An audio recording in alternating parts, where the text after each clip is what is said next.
जेको चयो तो बहितर चयो, पर एतिरो जल्दी या दुश्मनी छॾे चाकर सां ठा रखणु घुरिजे।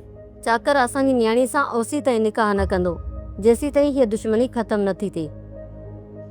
उन जे करे हिन दुश्मनीअ खे ख़तम करणो ई पवंदो।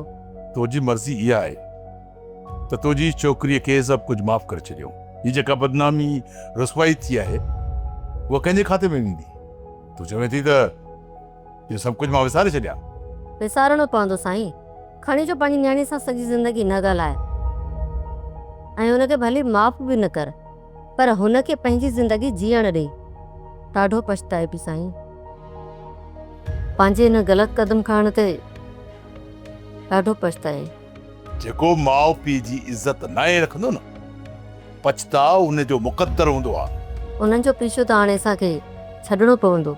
राणी बेगम, हीअ जेका बदनामी थी आहे न, उनखे मां ज़िंदगी भर विसारे कोन्हसि।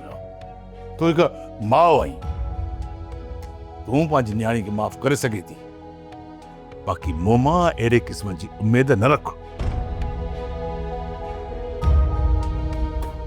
काश तूं पंहिंजे अखियुनि सां पंहिंजी न्याणी जी हालत ॾिसी अचे त तोखे ख़बर पइजी वञे।